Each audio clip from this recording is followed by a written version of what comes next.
Hey guys, welcome to part 16 and the final part of Let's Play GoldenEye Reloaded on the 360.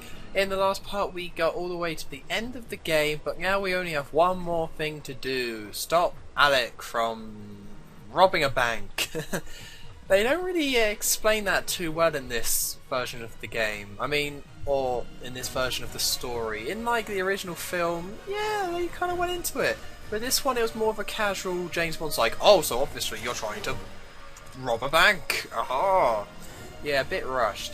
But either way, so I'm doing things a bit differently for this part. I am doing post-commentary, where the rest has been live commentary. And the reason for this is because the final boss is pretty awful.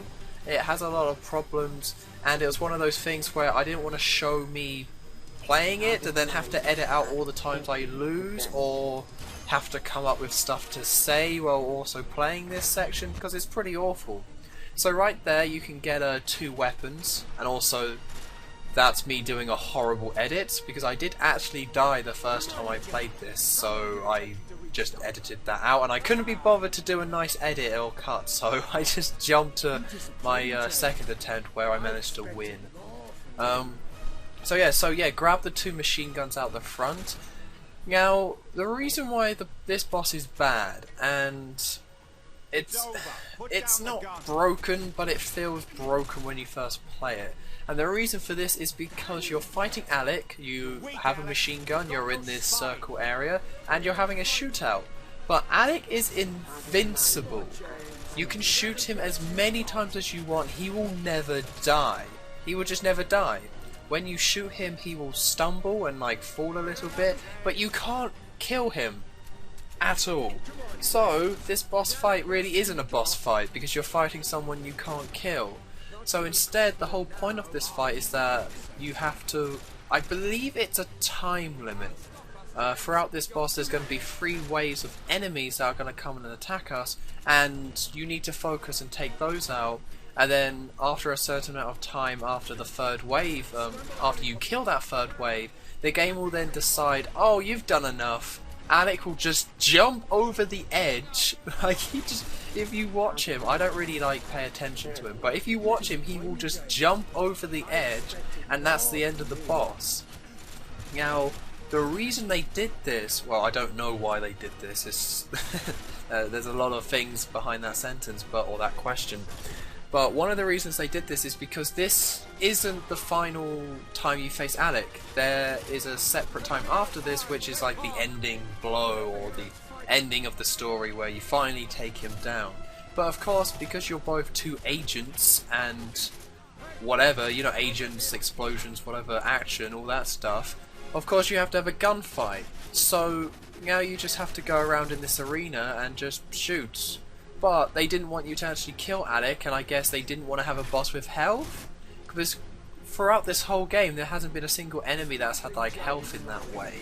It's just something this game has avoided, so instead they just have him be invincible, which is really bizarre. Like, so bizarre. Like, they didn't have to give him health, but they could have done it where you have to put a certain amount of bullets into him and then he'll run away.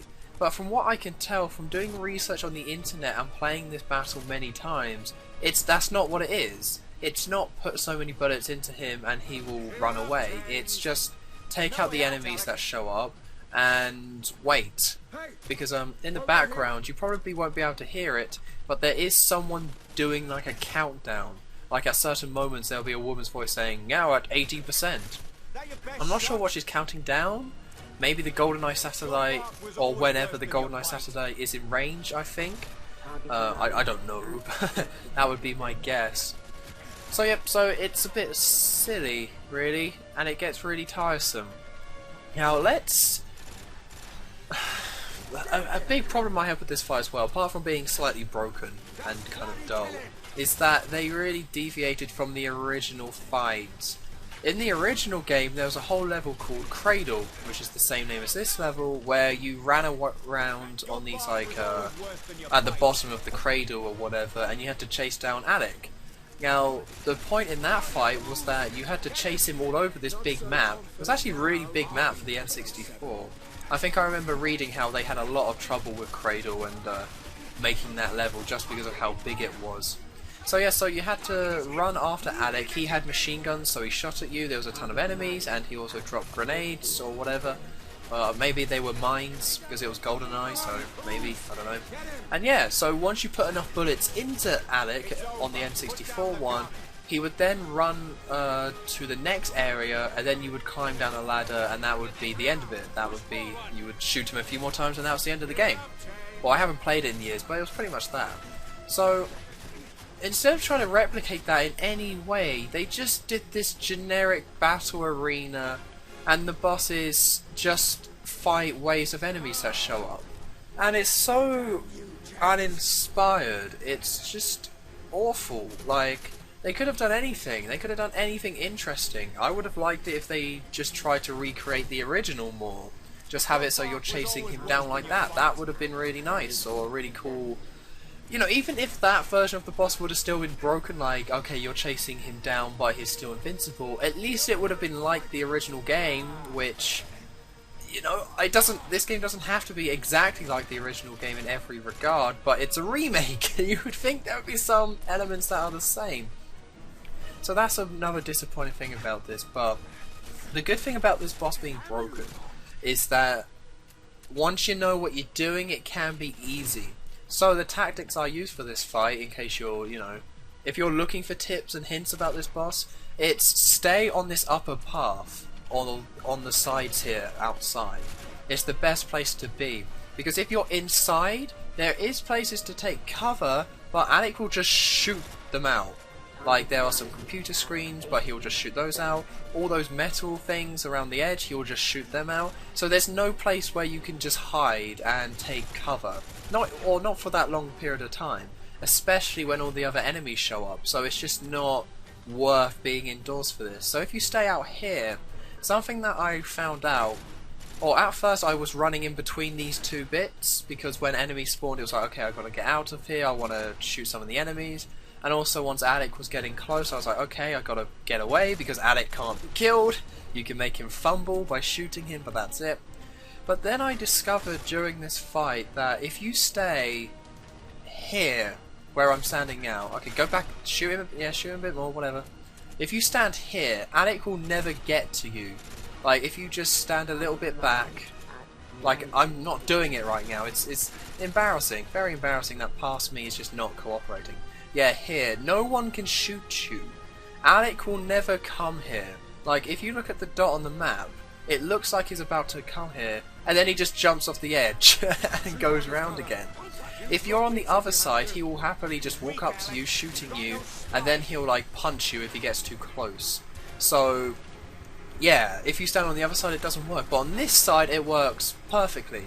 Now, what makes hiding here even better is that there's a helicopter that just spawned in, because this is the third wave, that can't shoot you either. That helicopter will follow you if you move around the area, but he will never go anywhere close to this. So if you just stand behind this, you can't be killed. The only enemies that will come up to you are just the normal henchmen, and if you're just waiting for them behind this corner, you can easily shoot them and take them out. Now, I don't know if this exploit is meant to be in the game, like as a way to make it fair, because otherwise it's just, there's no place to take cover or to hide from the enemies, which is just a bit silly. Or considering like the nature of this game, it just doesn't make any sense that there wouldn't be any cover in any one section of the game. So yeah, so I don't know if it's here on purpose, but that's the best thing to do. Now, if you know any other better way of doing this fight, I would really like to hear it. Like, if you've played this game before and you have a way where you beat this game, or beat this boss, I would honestly like to hear that. But this is the best I could find. And I looked on walkthroughs and just read stuff and watched videos on the internet, and this was a method I came up with, or something I discovered, because when you first start playing this boss, or where you first encounter it, it seems like really unfair and just hard, because Alex can't be killed, but he can shoot you and has infinite amount of bullets. So yeah, it seems really unfair until you realise you can just hide up here no problem. Now, as you can see, I have been shooting Alec this whole time, and the reason is because I don't know if it's timed or if you do have to put bullets in Alec for the next thing to happen. Because now that the third wave has been defeated, there's still a helicopter, but that doesn't matter, you don't have to take it out. But yeah, now that third wave's been defeated, now I'm just waiting. So I don't know if it's a time thing. I think it's a bit of both, as I already said.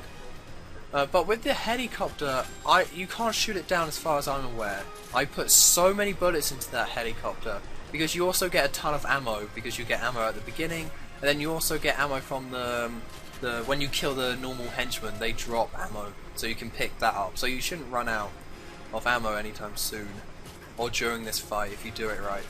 But yeah, this helicopter, I've played this boss a few times now. I've tried to shoot down that helicopter. It just simply doesn't work. Nothing affects it. Now, I don't know if you can get a rocket launcher in this fight and then use a rocket launcher against the helicopter, but either way, you can hide from the helicopter by standing here, so don't even worry about it. It's not part of the main boss at all. All you gotta do is worry about Alec. Although you don't, because he will never come up to you if you're hiding in the same spot I am, so yeah. So by the fact that it's broken and not even like the original, the third reason this boss fight is bad because it's just boring. Like, once you figure out what to do, it's just really dull. So the best thing, it's why I'm shooting at Alec. Again, I don't know if you're meant to or not. I think it's a good idea to get things moving, but I don't know. And yep, there he goes. The game decided to let me proceed, so he just jumped off the edge and that's it. That's our boss fight. That's our big finale. How fun. How fun. But now we have a quick time event, which is quite nice, or we have to do some quick time stuff.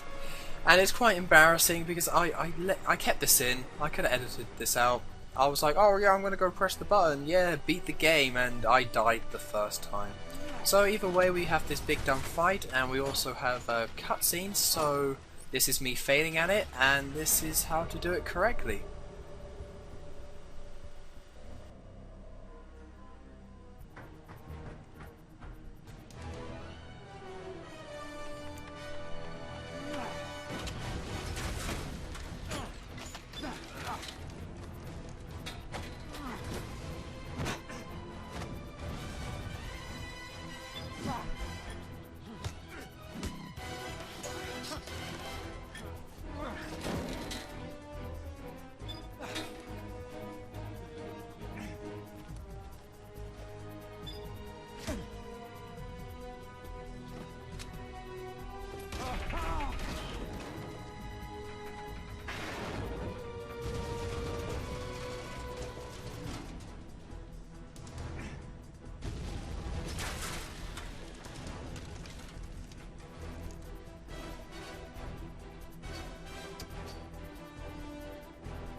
For England, James? No. For me.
You alright? Now? Yes. Hold that thought. Bond here. Well done, 007. We've received confirmation that the GoldenEye satellite was destroyed, and we've been in touch with the Prime Minister and the Russian Ambassador about both Orumov and Trevelyan. I'd like a full and detailed report on my desk by Monday next, complete with all operational specifics and a full list of recommendations. I've instructed Mr. Are you Tanner there? to offer you his complete assistance. I think you're breaking up.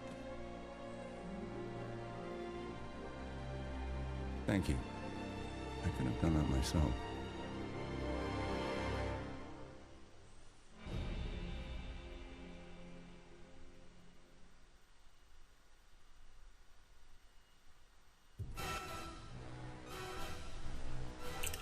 So that was GoldenEye 007 Reloaded, and it was good. It was definitely good. Something odd about these credits is that you can hold down to make this quicker, but if you don't, then they go painfully slowly. I don't quite... Why wouldn't it be this speed all the time? For this whole credit sequence, I had to hold down on the controller to get it to move at a decent speed. But either way, so yeah, that was GoldenEye 007 Reloaded.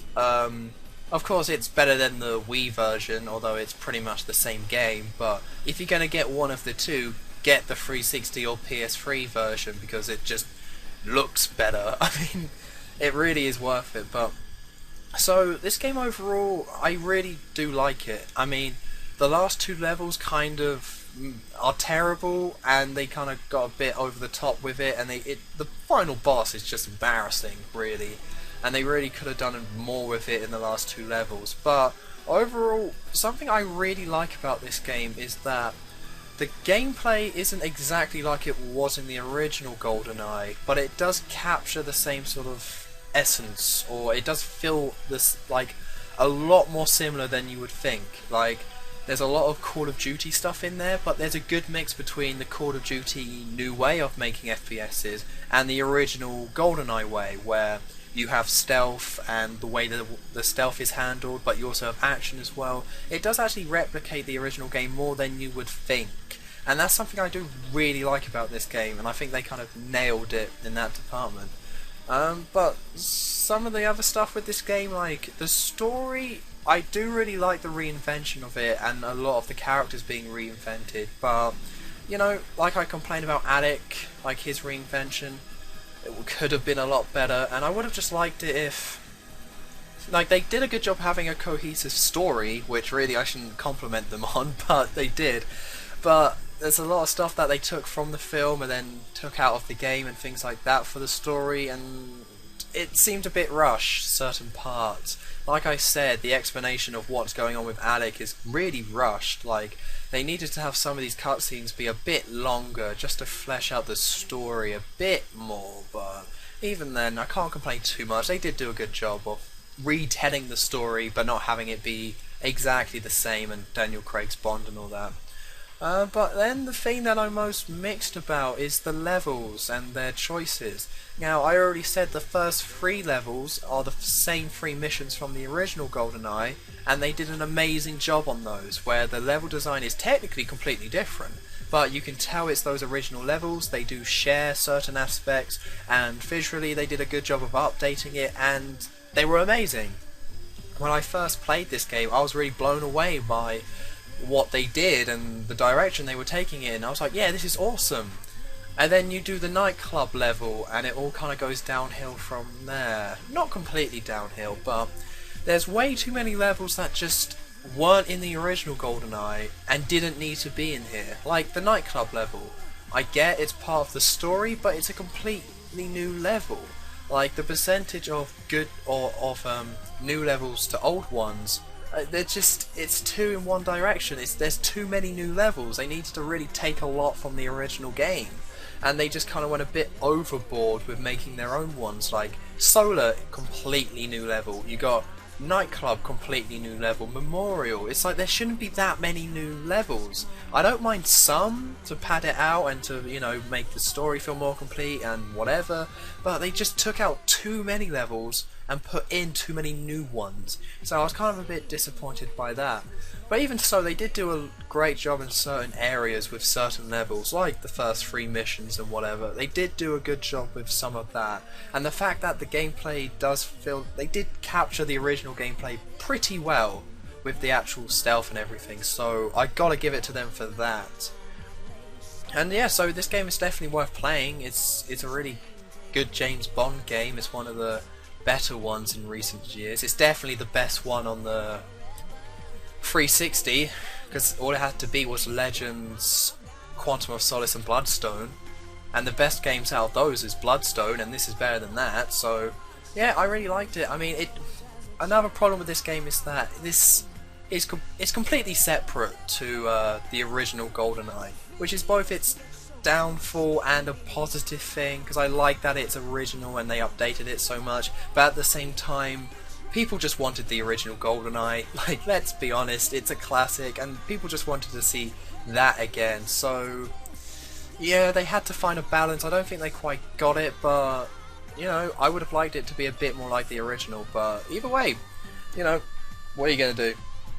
So anyway, I've been Honestum23. I had a pretty good time playing this game. I enjoyed revisiting it. I hope you guys enjoyed watching it, and this game was a bit underrated, so do go play it if you want to play a decent Bond game. So yeah, I've been Honestum23. Don't forget to like, comment and subscribe, and I will see you for the next Let's Play.